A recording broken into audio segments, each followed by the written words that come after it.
Leave for later. An unforeseen effect of the pandemic has been the accrual of annual leave among workers unable to take holidays. How can employers manage this looming leave crisis? By Nicola Heath. The disruptive effects of the COVID-19 pandemic have been felt in nearly all quarters of contemporary life, but perhaps no more so than in travel.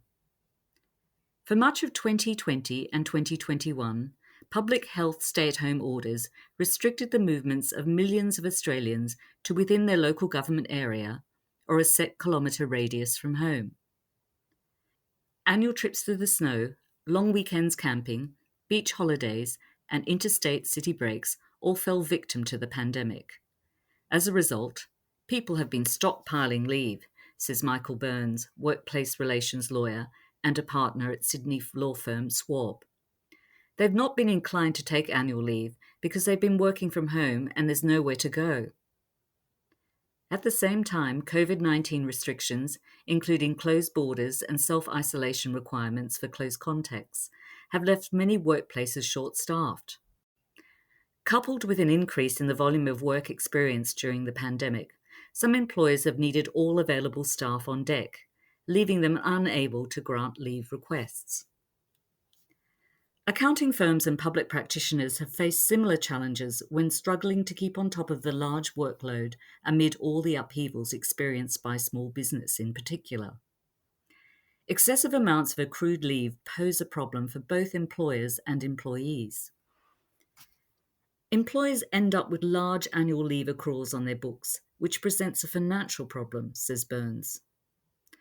Dr. Robin Johns, a senior lecturer in human resource management and industrial relations at the University of Technology, Sydney, adds, if people are allowed to accumulate a huge amount of leave and they've had pay increase during that time, it's a higher cost to the business to pay it out because they pay it out at the current rate. For employees, the restorative benefits of taking leave are even more critical than usual during a pandemic. According to the Elmo Employee Sentiment Index for Q3 2021, 42% of surveyed employees have reported feeling burnt out, up from 34% in Q1. However, the number of workers taking annual leave has dropped for the second consecutive quarter to 24%, down from 37% in Q1.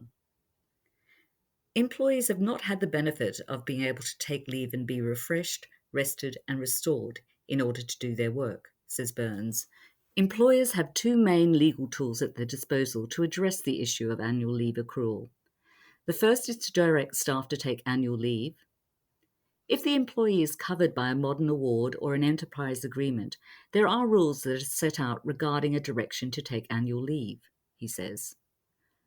According to the Fair Work Ombudsman, an employer can only direct an employee to take annual leave in some situations, such as Christmas and New Year shutdown, or when an employee has accumulated excess annual leave, usually considered 8 weeks for full-time staff.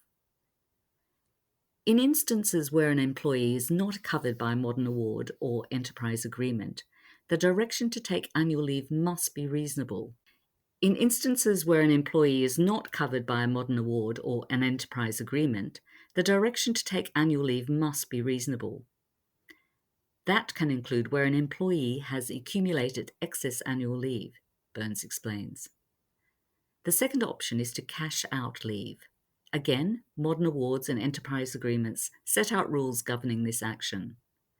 Generally speaking, an employee must have at least 4 weeks leave remaining after the cash out.